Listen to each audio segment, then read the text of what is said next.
तो मित्रों, daily question solving series के अंडर में ज्योग्राफी फर्स्ट का आज क्वेश्चन सॉल्विंग होगी। ऐसा जैसे मैंने आपको बताया है, 25 क्वेश्चंस हम इस सीरीज के अंडर में डेली करने वाले हैं। तो कल हमने पॉलिटी किया था, आज हम ज्योग्राफी कर रहे हैं। चलिए शुरू करते हैं। सबसे पहला question, with reference to particular river in India consider the following statements. आपसे इस तरह के क्वेश्चंस पूछे जाते हैं। आपको एक पर्टिकुलर रिवर के बारे में कुछ स्टेटमेंट दे दिए जाएंगे और आपसे पूछा जाएगा कि भाई हम किस रिवर की बात कर रहे हैं। तो यहाँ पर ऐसा ही है। तो भाई पहला है, the river forms a delta that host the Coringa mangrove forest. इस रिवर पे जो डेल्टा है वहां पर आपके कोरिंगा मैंग्रोव फॉरेस्ट जो है वो पाए जाते हैं। पहला ऑप्शन तो ये है। दूसरा, Pravara and Indravati are its important tributaries, कि भाई जो प्रवरा और इंद्रावती हैं वो इसके इंपॉर्टेंट ट्रिब्यूटरीज हैं। और उसके बाद it forms the boundaries between the states of Telangana and Maharashtra. ये तीन फीचर्स हमें दिए हैं जिसके बेसिस पे हमें बताएं। तो भाई देखो, पेनिनसुलर इंडिया की बात करें तो भाई जिस रिवर को दक्षिण गंगा कहा जाता है, यानी कि आपकी गोदावरी रिवर, वो इन सारी कैटेगरीज को फुलफिल करती है। इसका जो स्टार्टिंग होती है वो आपका सह्याद्री माउंटेन्स में होती है। ठीक है। सह्याद्री माउंटेन्स में त्र्यंबकेश्वर हिल्स है, नासिक डिस्ट्रिक्ट है महाराष्ट्र की, वहां पर इसका ओरिजिनेशन होता है और ये इंटर स्टेट बाउंड्री बनाती है भाई आपकी तेलंगाना महाराष्ट्र के बीच में और तेलंगाना छत्तीसगढ़ के बीच में भी। प्रवरा मंजरा इसकी जो ट्रिब्यूटरीज हैं ये इसको राइट बैंक पे ज्वाइन करती है। ठीक है। बाकी इसकी फर्दर लेफ्ट बैंक ट्रिब्यूटरीज भी हैं, लाइक पूर्णा है, प्रणहिता है, इंद्रावती है, सबरी वगैरह है। तो ये सब आपके ऑप्शन सही आपको बताते हैं गोदावरी जरूर। Second, the peninsular plateau region of India extends over which of the following state. कि भाई पेनिनसुलर प्लेट्यू जो रीजन है इंडिया का वो कौन कौन से स्टेट्स में एक्सटेंडेड है। तो कई लोग इसको गलत कर देते हैं, बोलते हैं सिर्फ तमिलनाडु और झारखंड। नहीं भाई, इसमें आपका राजस्थान भी आ जाता है, साउथ ईस्टर्न राजस्थान वाला पार्ट आ जाता है। ये भी ट्रू है।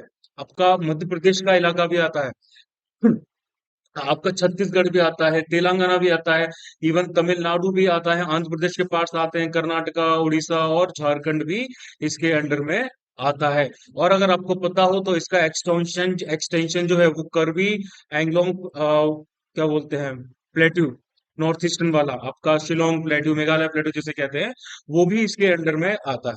ठीक है। तो भाई ईस्ट राजस्थान के अपलैंड्स आ जाते हैं, मतलब अरावली रेंजेस वाले, जिनको मारवाड़ अपलैंड कहा जाता है, वो इसके बीच में आता है। सेंट्रल अपलैंड्स आ जाते हैं आपके भाई मध्य भारत के। ठीक है, वो भी इसके अंडर में आ जाते हैं। और उसके बाद तमिलनाडु का एरिया देखा जाए तो ये डेक्कन प्लेटू वाला आ जाता है, और झारखंड का आपका छोटा नागपुर प्लेटू। तो इसमें आपके सारे ही सही है। फिर आता है, विच of the following statement is correct regarding tsunamis. Tsunamis के रिलेशन में देखा जाए तो कौन सा स्टेटमेंट आपका सही है। सुनामीज आप लोगों को पता ही है, सडन और लार्ज डिस्प्लेसमेंट होता है ओशन वाटर का। इसका रीजन होता है जनरली कोई अर्थक्वेक होता है जो इस सरफेस के नीचे ओशन फ्लोर के पास में ओरिजिन हुआ होता है।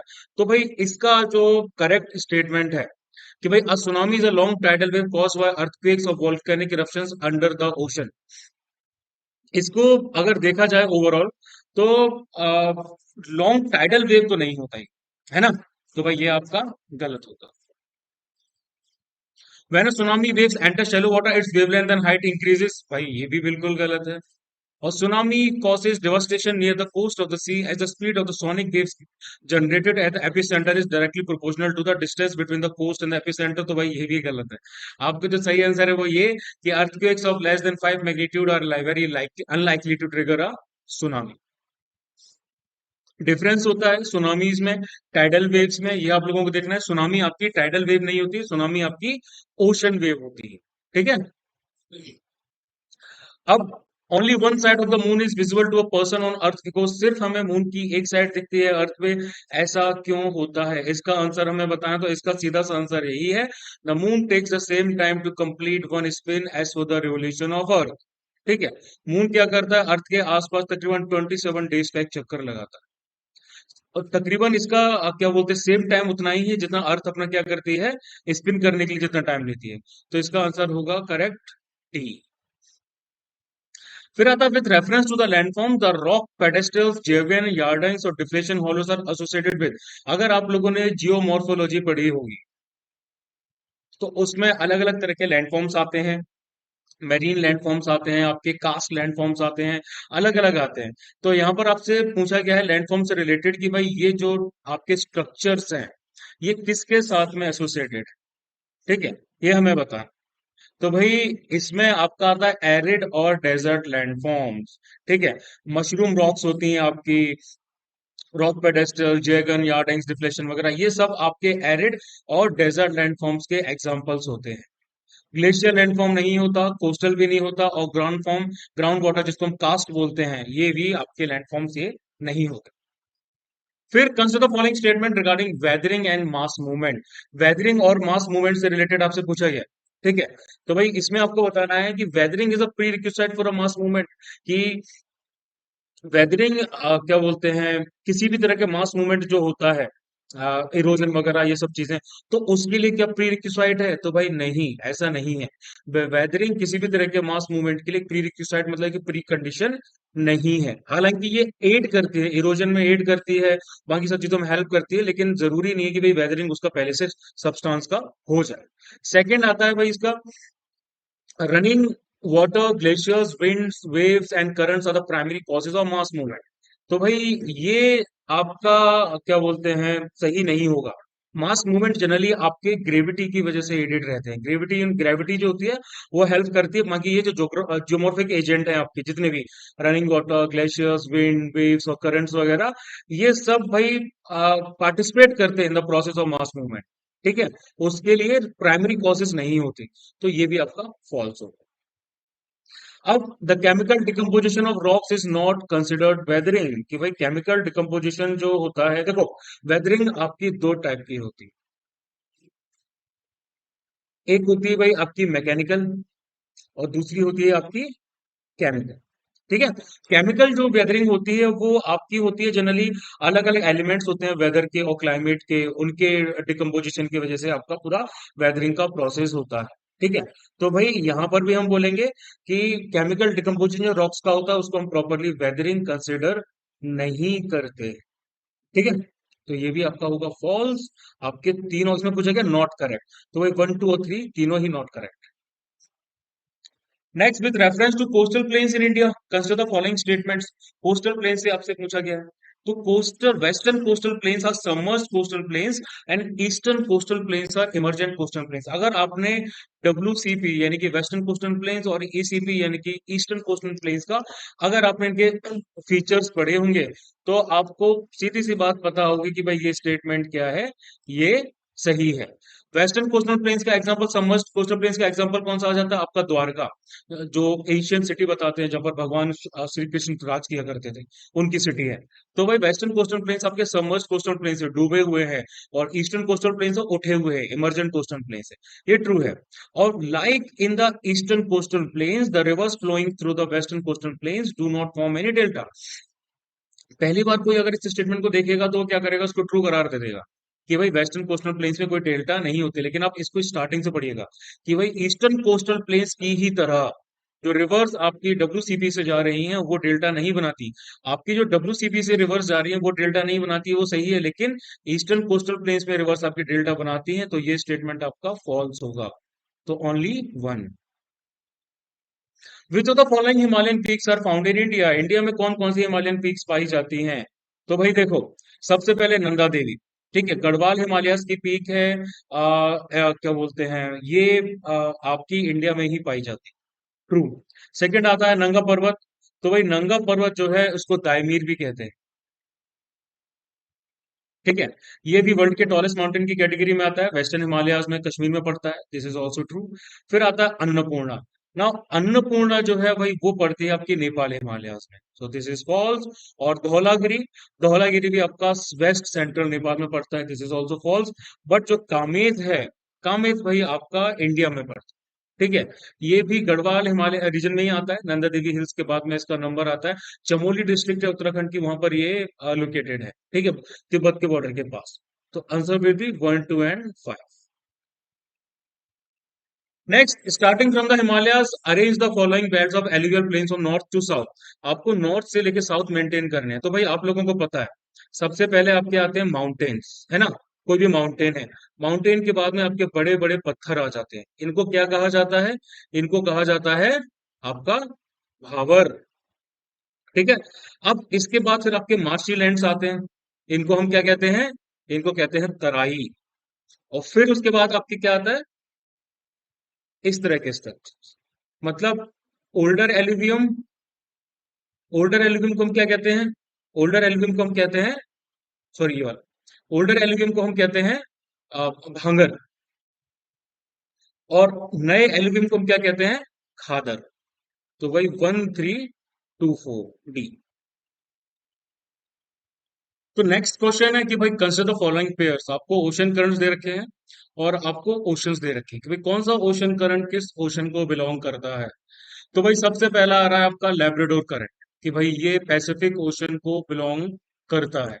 तो भाई लेब्राडोर करंट जो है वो आपका क्या बोलते हैं, लेब्राडोर सी के आसपास जो होता है अटलांटिक ओशन में फॉर्म होता है। ठीक है। तो भाई ये आपका गलत है। Second, gulf stream in Indian ocean. तो गल्फ स्ट्रीम जो है वार्म ओशन करंट है, ये नॉर्थ अटलांटिक की तरफ फ्लो करता है। और ये भी मतलब कि फ्लोरिडा करंट के आसपास आता है। ठीक है, स्टेट्स ऑफ फ्लोरिडा और केप हैटरेस के आसपास में आता है। तो भाई ये भी आपका गलत है। नेक्स्ट आता है कैनरी अटलांटिक करंट। तो भाई ये आपका सही है। और हमबोल्ट आता है पैसिफिक ओशन में। तो ये भी आपका सही है। तो only two pairs are correct.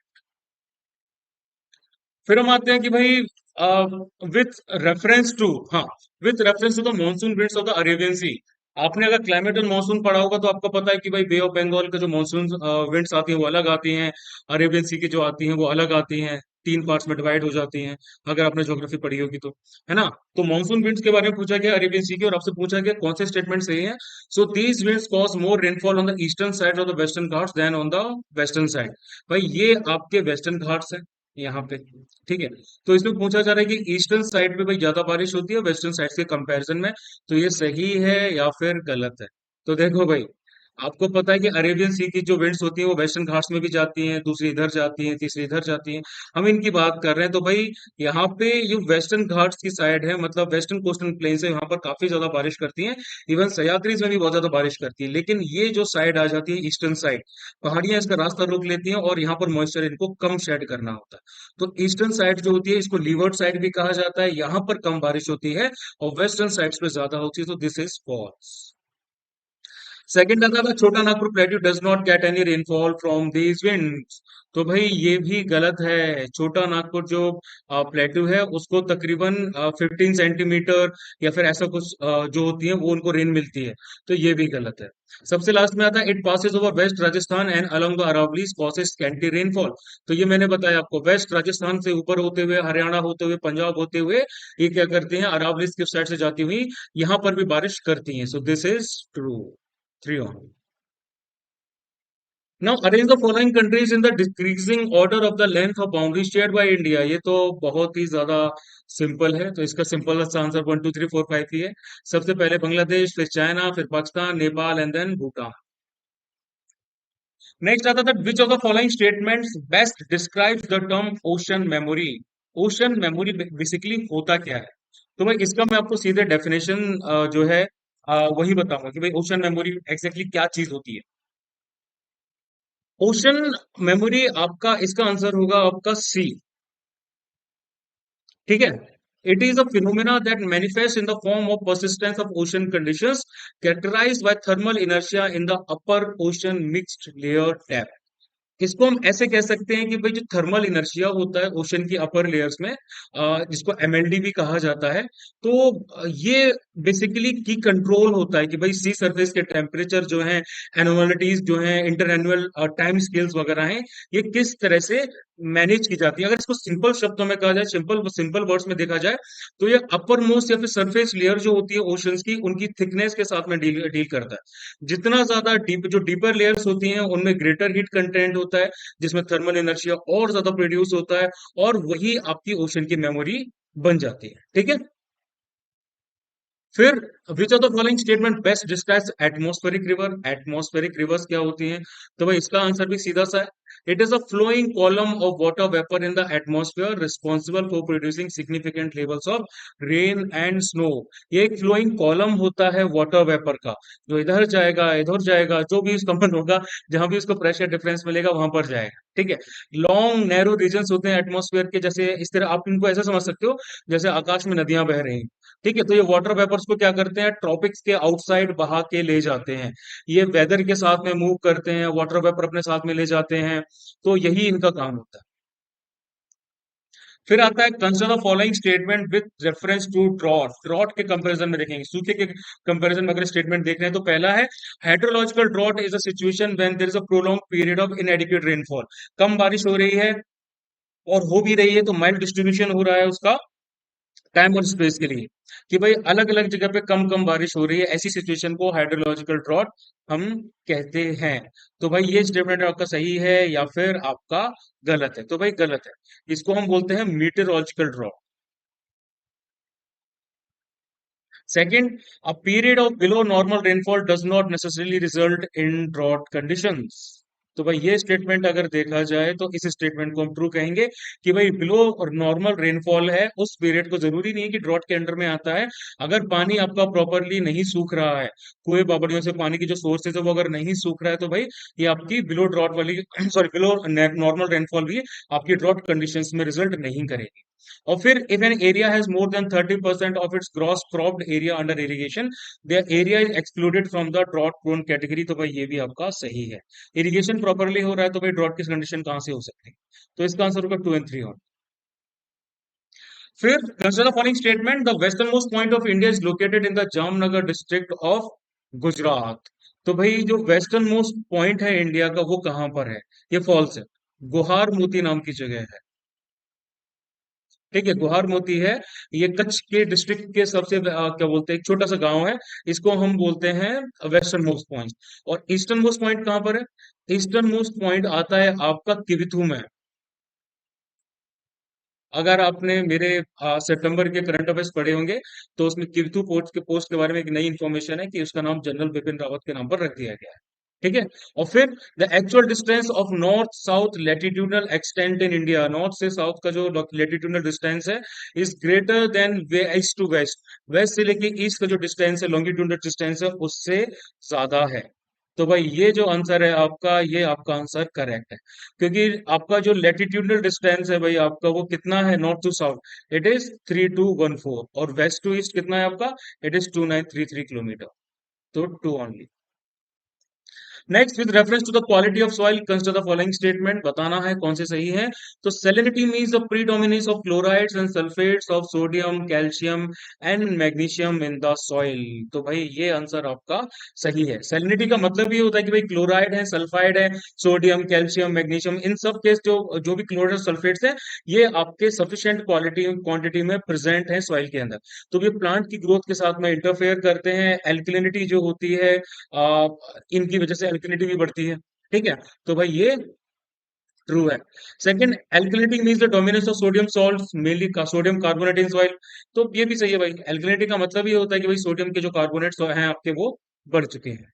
अब आता है soil, saline soil has a pH value of more than 8.5 while alkaline soil has a pH value of less than 8.5। तो भाई ये स्टेटमेंट आपका बिल्कुल भी सही नहीं है। सैलाइन सॉइल्स में क्या होता है कि जो सॉल्ट कंसंट्रेशन होता है भाई आपका, वो आपका क्या बोलते हैं, उसकी वैल्यू जो रहती है वो 8.5 से कम रहती है। ठीक है, यहाँ पर मोर देन 8.5 है। और एल्कलाइन सॉल्ट जो होती हैं जिनमें लो सॉल्युबल सॉल्ट्स होते हैं, उनमें इनकी वैल्यू मोर देन 8.5 होती है। तो भाई ये आपका गलत होगा। Next, Sargasso Sea is a vast patch of ocean named for a genus of free-floating seaweed called Sargassum. It is bounded by which of the following current stream? तो आप लोगों को ये बात पता होगी कि भाई सरगेसो सी एकमात्र ऐसा सी है भाई जिसके आसपास किसी कॉन्टिनेंट की, किसी नेशन की बाउंड्री नहीं है। इसकी सारी बाउंड्रीज अलग अलग करंट्स, अलग अलग स्ट्रीम्स और अलग अलग सीज के द्वारा मार्क की गई है। ठीक है। तो भाई गल्फ स्ट्रीम इसके पास में आता है, बिल्कुल आता है, बाउंड्री मार्क करता है। नॉर्थ अटलांटिक करंट इसकी बाउंड्री मार्क करता है, बिल्कुल करता है। कैनरी करंट करता है, कैनरी करंट भी करता है, बट बेंगुला जो करंट है वो इसकी बाउंड्री मार्क नहीं करता। मैप देखना पड़ेगा आपको, बस समझ में आ जाएगा। फिर arrange the following tributaries of the river Ganga according to their points of confluence from east to west. Ganga river की ट्रिब्यूटरीज पूछी गई है और आपसे ईस्ट टू वेस्ट बोला गया है, वेस्ट टू ईस्ट नहीं बोला गया। ये डायरेक्शंस का ध्यान रखना है कि भाई वेस्ट टू ईस्ट इनको कौन ज्वाइन करता है, ये हम लोगों को बताना है। ठीक। तो वेस्ट टू ईस्ट अगर हम इनको देखेंगे तो वेस्ट टू ईस्ट में सबसे पहले कौन सी रिवर आनी चाहिए? वैसे तो देखा जाए तो वेस्ट टू ईस्ट में सबसे पहले भाई, सॉरी, ईस्ट टू वेस्ट आपकी सबसे पहली महानंदा आती है। लेकिन महानंदा हमारे ऑप्शंस में गिवन नहीं है। तो फिर क्या आंसर होगा? इसका आंसर होगा सबसे पहले आती है भाई आपकी गंडक। गंडक के बाद में घग्गर ज्वाइन करती है। घग्गर के बाद में इसको ज्वाइन करती है गोमती। और गोमती के बाद में करती है इसको सबसे लास्ट में, सबसे वेस्टर्न जो उसकी रहती है वो होती है Yamuna. Answer will B first. फिर कंसिडर द फॉलोइंग स्टेटमेंट्स, बताने हैं भाई अगेन कौन से सही हैं। The longest day in the northern hemisphere and the longest night in the southern hemisphere occur on the 21 जून। तो भाई जो आपकी लॉन्गेस्ट डे है और जो आपकी क्या बोलते हैं लॉन्गेस्ट नाइट है सदर्न, सॉरी, सदर्न हेमिस्फीयर, मतलब लॉन्गेस्ट डे अगर नॉर्दर्न हेमिस्फीयर में हो रहा है तो सीधी सी बात है भाई वहां पर शॉर्टेस्ट डे है। और लॉन्गेस्ट नाइट हो रही है सदर्न हेमिस्फीयर में तो मतलब वहां पर आपका शॉर्टेस्ट डे है। ठीक है। तो ये जो आपकी कंडीशन होती है इस पोजीशन को क्या कहा जाता है? इसको कहा जाता है समर सोलिस्टिस। ठीक है, ये आपका ट्रू है।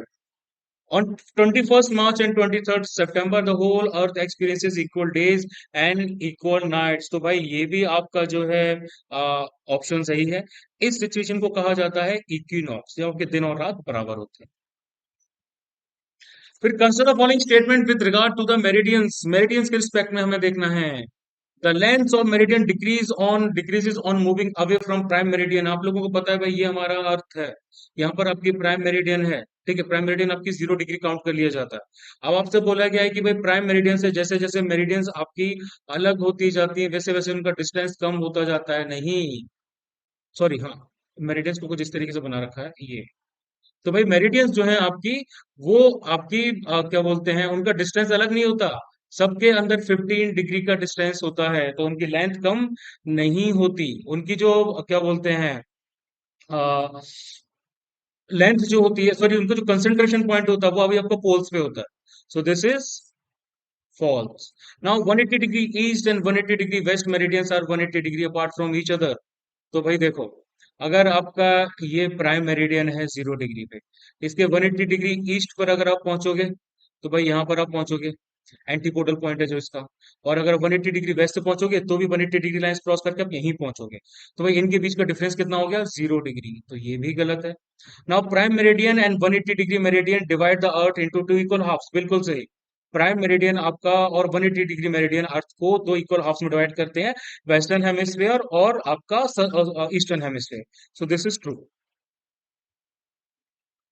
अब with reference to Deccan traps, Deccan traps की बात की जा रही है। कुछ स्टेटमेंट्स आपसे पूछे हैं, उनके बारे में आपको बताना है। सबसे पहला, the Deccan traps are volcanic provinces formed by solidification of highly acidic and viscous lava. हम सबको पता है कि जो डेक्कन रॉक, जो डेक्कन प्लेट्यू है आपका, वो जनरली किसका बना हुआ है? वो बसाल्टिक रॉक्स का बना हुआ है, वोल्केनिक रॉक्स का बना हुआ है। ठीक है, इग्निशियस रॉक्स भी उसमें इंक्लूडेड है। तो भाई इसमें आपका जो डेक्कन ट्रैप्स होते हैं और volcanic provinces formed a solidification of highly acidic and viscous lava.